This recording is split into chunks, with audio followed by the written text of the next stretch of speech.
हैं कि देखो जो भक्ति करते हैं परमात्मा उनके अंग संग रहते हैं, लेकिन हम औपचारिकता ज़्यादा करते हैं, डिमांड भी ज़्यादा करते हैं। सच्चे दिल से, सच्ची भावना से, सच्ची लगन से हम भक्ति ना करते भगवान की, तब तक दाता आपको विशेष राहत नहीं देता। राहत तो देते हैं, विशेष नहीं दे पाते। जैसे एक नामदेव नाम के महापुरुष थे और छिपा जाति में थे। वो छिपा जाति, छिपी जाति इसमें दर्जी,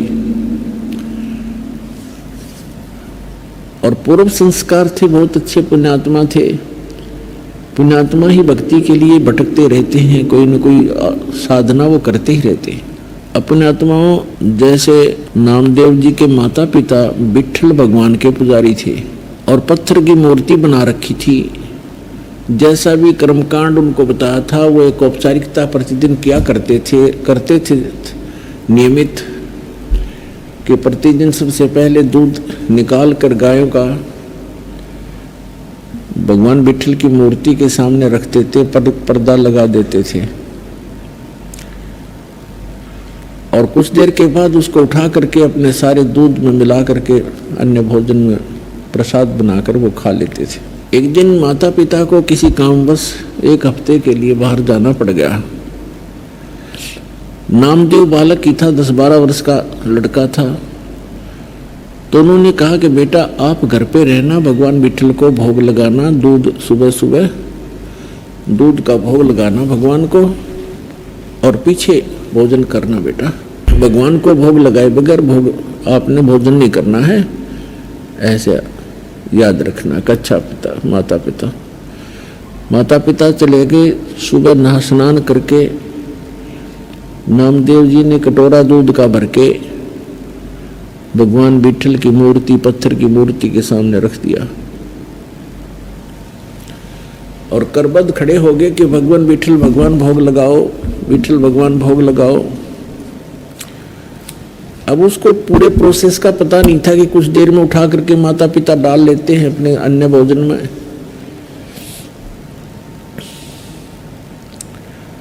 खड़ा रहा घंटा 2 घंटा, विट्ठल भगवान ने कोई भोग नहीं लगाया। उसमें कुछ चींटियां चढ़ गई तो उसने सोचा भी हमसे भगवान प्रसन्न नहीं है मेरे से, और उस दूध को वहां से उठा लिया। अगले दिन फिर नहा धो करके खूब हृदय से प्रार्थना की, दूध रख दिया, यही रहा, कुछ नहीं, भोग नहीं लगा, फिर उठा लिया। 2 दिन उन्होंने भी, भगवान नामदेव जी ने भी कुछ भी आहार नहीं किया। तीसरे दिन फिर ऐसा ही हुआ।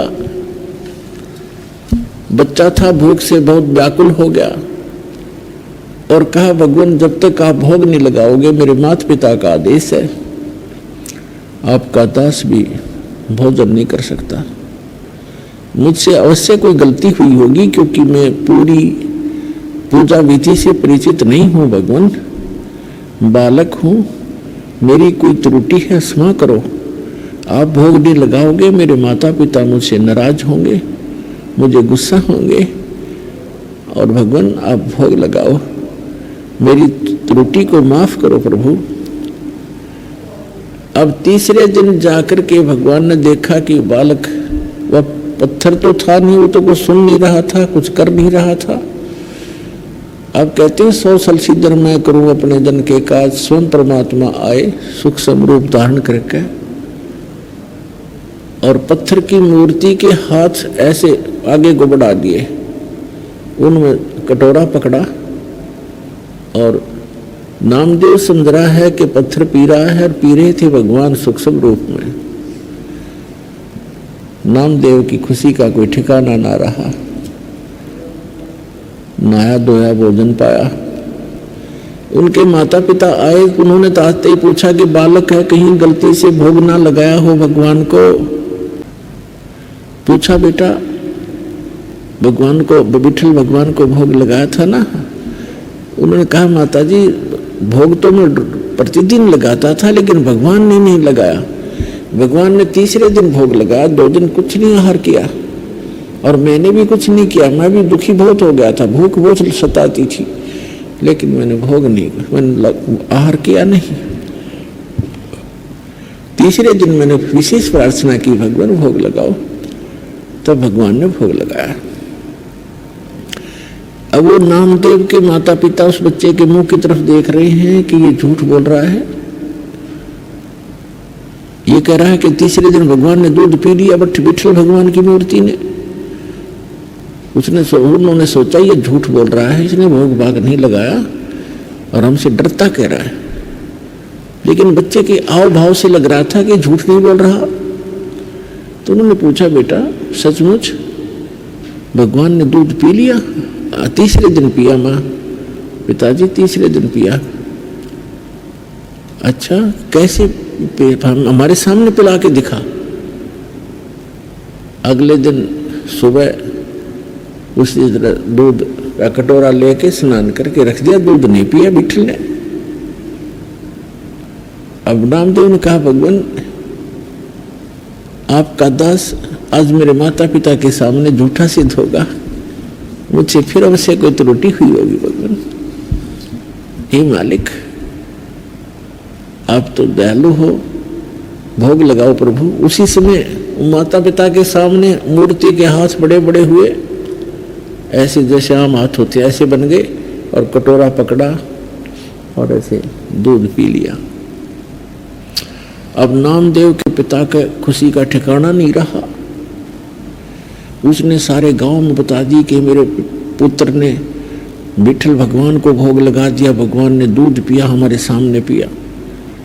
किसी गांव वाले का ये विश्वास नहीं हो कि झूठ बोलते हैं, बाउंडर फैलाते हैं, दुनिया को भ्रमित करते हैं। ये अपने बेटे की महिमा बनाना चाहता है, इसको महंत बनाना चाहता है। जैसा जैसी सोच जिसकी थी, पंचायत हो गई कि पंचायत के अंदर विठल भगवान की मूर्ति रखी जाएगी, उसमें दूध पिलाएगा, तेरा पुत्र मानेंगे नहीं तो देश निकाला देंगे, तुम्हें गांव से निकालेंगे।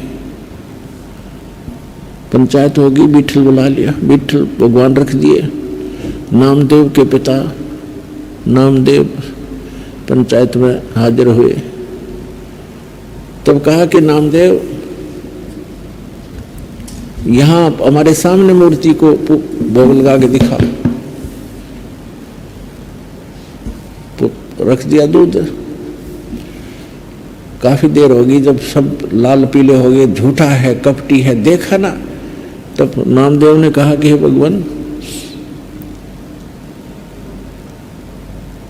मुझ दास के कारण मेरे माता पिता दुखी हो गए, इनको देश निकाला मिलेगा, आपके भगत थे, हे दाता भोग लगाओ।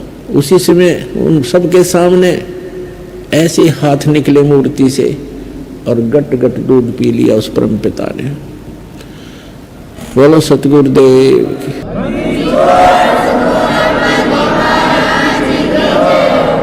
तो पुण्यात्माओं, ये न तो मूर्ति पी रही थी, भगवान ने जो कुछ किया कबीर भगवान ने किया, और उस अपनी प्यारी आत्मा नामदेव के लिए किया, क्योंकि पूर्व जन्म का भक्त था।